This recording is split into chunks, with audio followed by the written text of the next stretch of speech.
Pernah nggak sih kalian dengar kalimat kayak gini, guys? Orang yang kita tolak itu harusnya ikhlas. Kalau nggak berjodoh ya udah, jalan masing-masing. Tapi kenyataannya nggak semua orang punya logika kayak gitu. Karena buat sebagian orang, ditolak itu aib. Dan orang yang nolak harus dikasih pelajaran.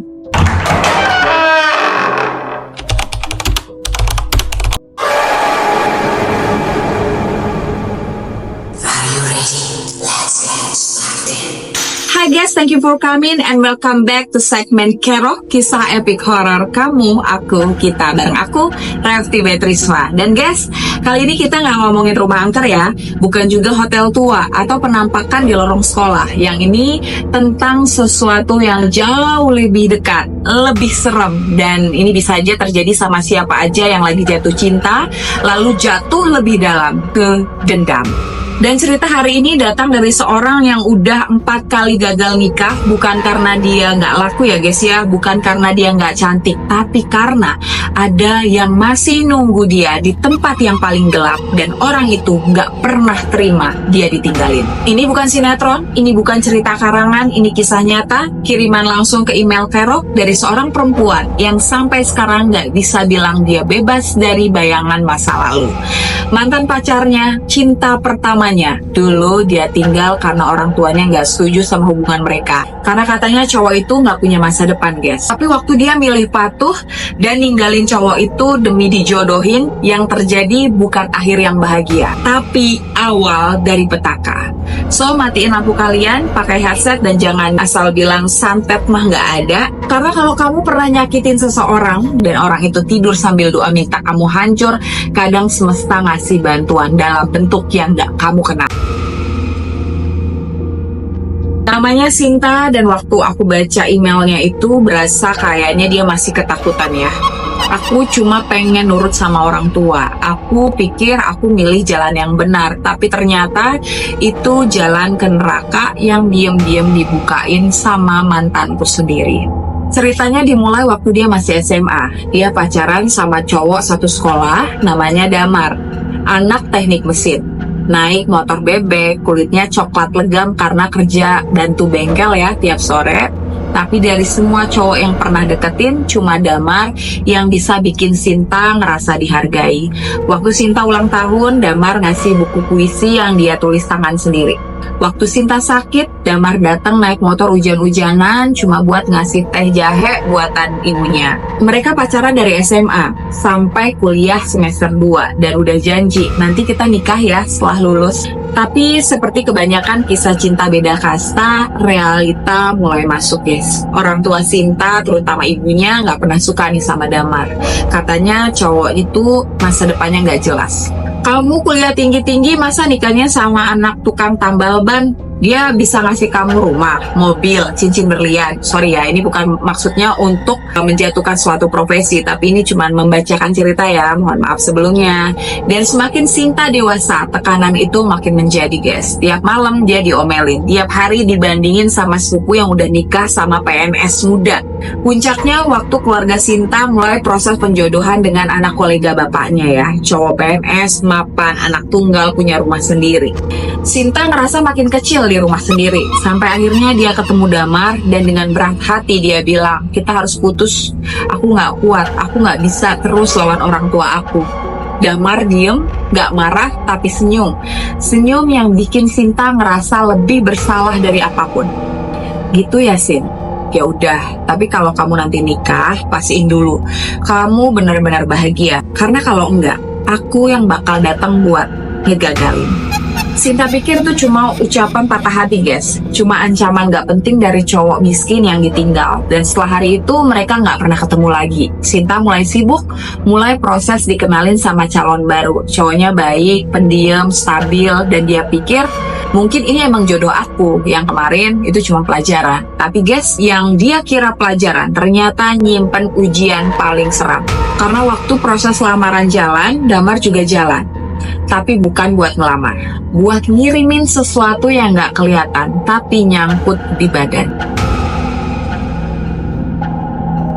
Proses lamaran Sinta sama Rangga berjalan mulus. Cowoknya kalem, sopan, kerja di dinas pemuda dan olahraga. Orang tua Sinta happy banget.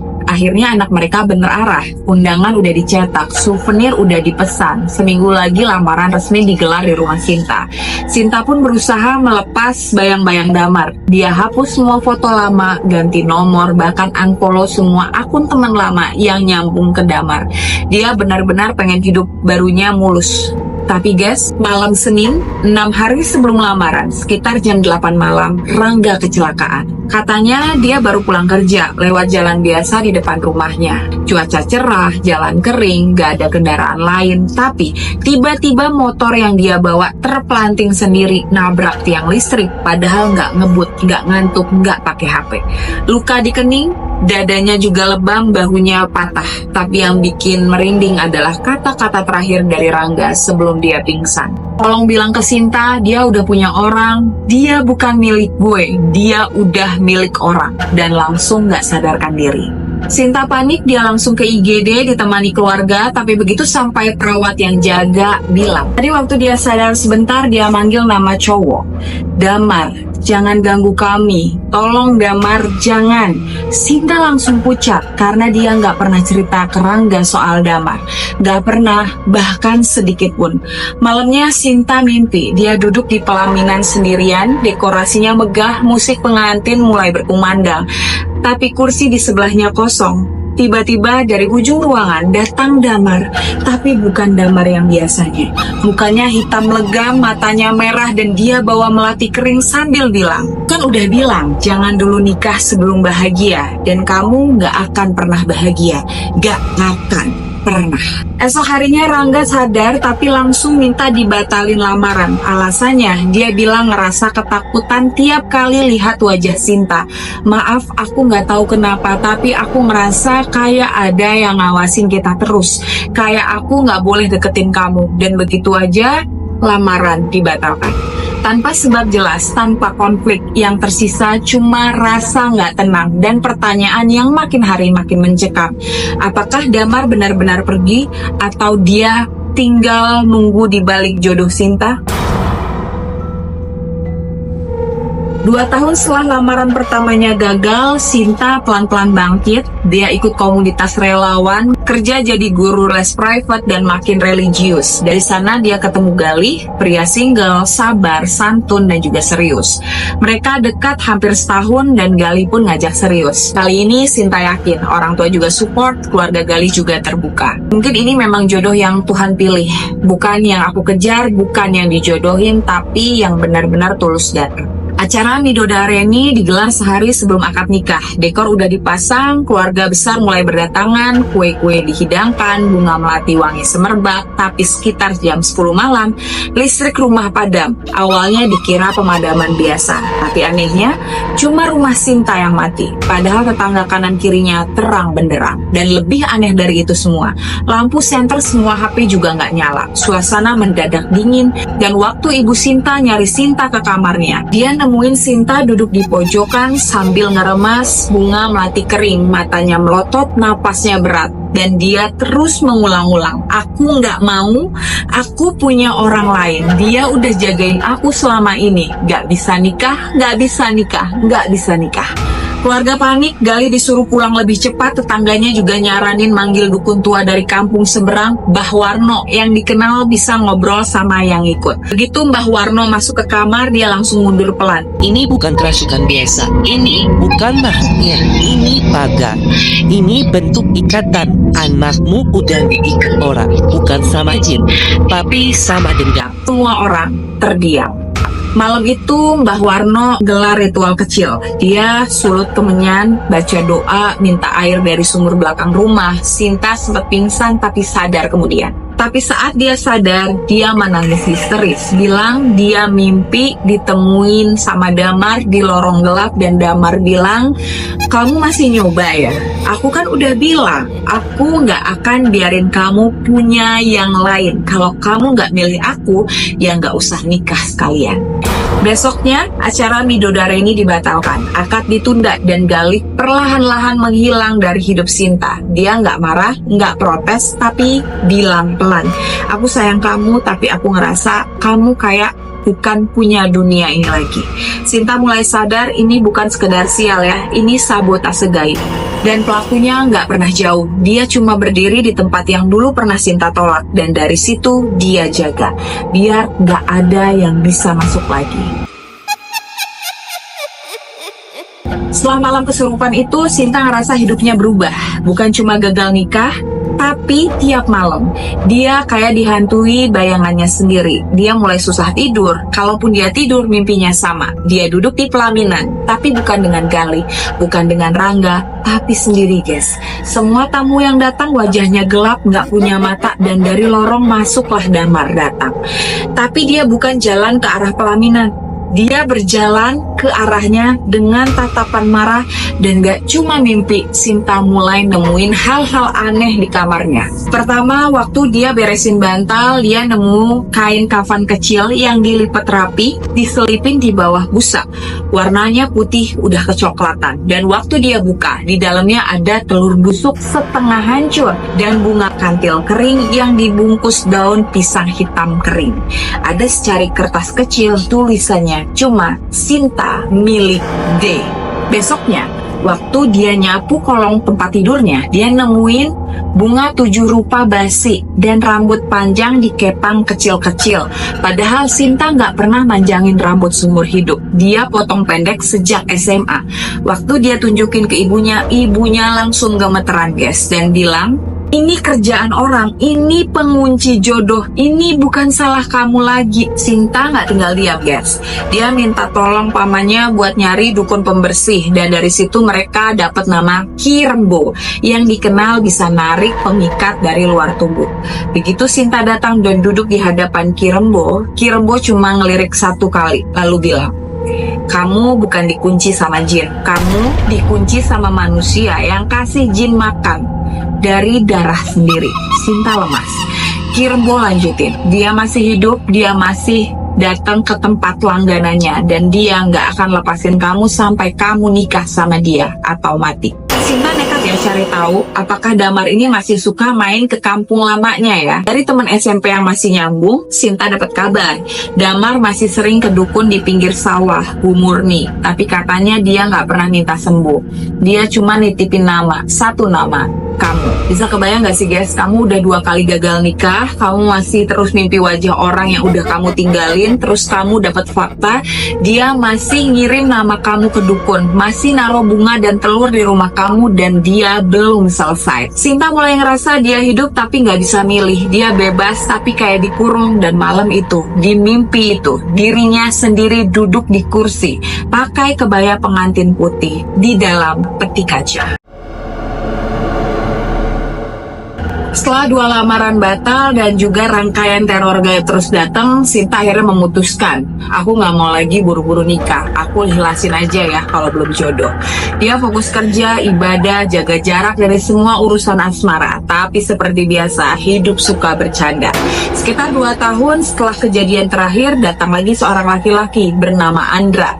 Guru ngaji, single, kalem, dan udah lama tinggal di kompleks sebelah. Kenal lewat pengajian. Andra nggak agresif orangnya, tapi jelas serius.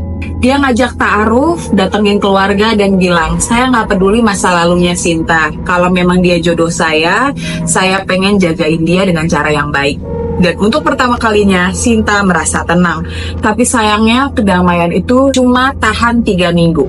Minggu keempat, Andra mulai berubah. Nggak ada lagi kabar, chat dibaca tapi nggak pernah dibales, lalu hilang total. Sinta kira Andra berubah pikiran ya, sampai satu malam ibunya Andra datang ke rumah dengan muka pucat, terus dia bilang, maafkan anak saya, dia udah 3 hari ini nggak bisa tidur, badannya panas dingin, dan setiap tidur dia mimpi didatengin laki-laki marah, pakai jaket hitam, dan bilang, Sinta bukan buat kamu. Sinta lemes, dia nggak perlu tanya lagi siapa itu, Damar.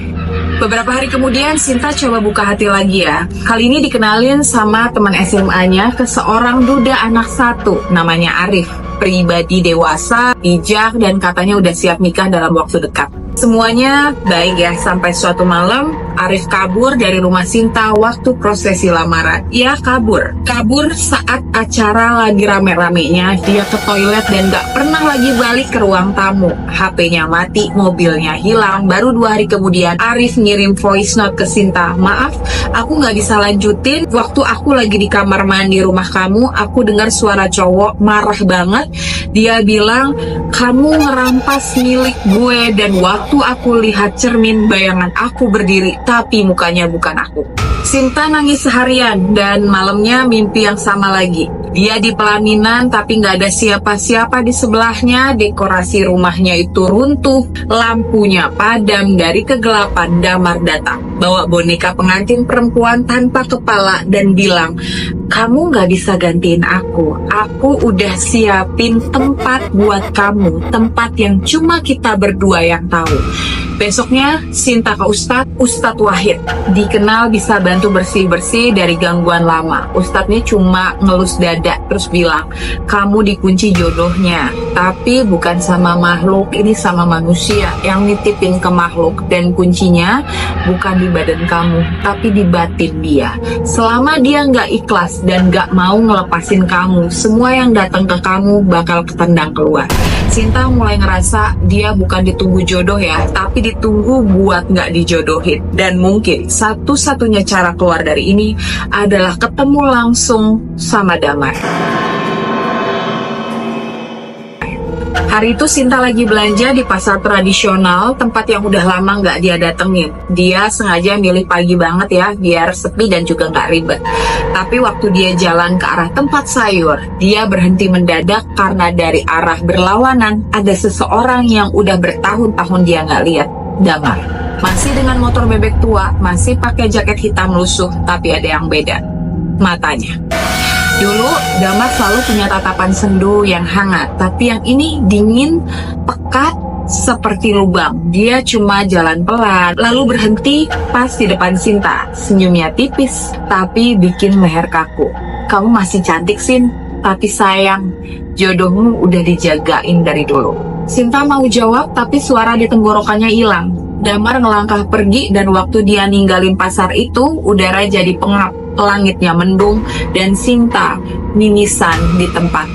Malamnya Sinta mimpi dia ada di kamar lamanya waktu SMA, tapi kamarnya udah penuh dengan akar, remang, dan dingin. Di meja belajarnya ada kado. Sinta buka, isinya 2 boneka pengantin, tapi cuma 1 yang utuh, yang 1 lagi hilang kepalanya. Dan di bawahnya ada secari kertas. 1 buat aku, 1 buat kamu. Tapi kamu nolak, jadi biar aku aja yang nikah. Kamu duduk di sebelah, diam aja ya, senyum aja selamanya. Besoknya, Sinta bangun dan dapat paket di depan pintu. Gak ada pengirim, bungkusan koran coklat warna tua. Dalamnya, melati kering, selai rambut panjang, dan foto prewed Sinta dan Galih yang dulu udah dibuang. Tapi di fotonya wajah Galih disobek. Di belakang foto ada tulisan, gagal 2 kali, mau coba lagi. Sinta langsung muntah, nafasnya sesak dan malam itu ibunya nemuin dia tidur dalam posisi aneh. Tangannya dilipat kayak mayat di kafan. Mulutnya tersenyum lebar dan matanya terbuka. Tapi dia belum meninggal. Dia sadar tapi nggak bisa gerak. Baru besoknya sadar total dan sejak saat itu dia sadar. Damar nggak pengen aku mati, tapi dia pengen aku hidup sendirian sampai tua. Biar aku tahu rasanya ditinggalin. Sinta nyerah, dia berhenti buka hati, berhenti berharap untuk nikah. Bukan karena dia nggak mau, tapi karena dia takut. Takut orang lain jadi korban, takut dirinya dihukum, takut cinta masa lalu yang dia pikir udah dikubur, ternyata hidup dan jagain dia dari arah yang salah. Guys, kadang kita pikir yang bisa nyantet itu orang jahat, orang yang iri, orang yang benci kita. Tapi cerita hari ini nunjukin bahwa yang nyantet kamu bisa jadi adalah orang yang dulu kamu sayang.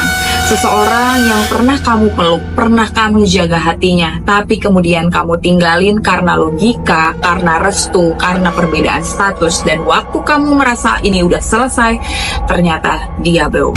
Sinta bukan perempuan sembarangan. Dia pintar, cantik, punya masa depan, tapi karena satu keputusan yang sebenarnya dia ambil demi kebaikan, hidupnya kayak dikunci. Bukan karena dia jahat, tapi karena orang yang pernah dia sayang gak terima ditinggal. Guys, santet itu bukan cuma soal klinik ya. Kadang itu soal dendam yang dia pelihara. Tentang luka yang gak pernah diobati dan akhirnya dikasih makan setan. Dan kisah Sinta ngajarin satu hal.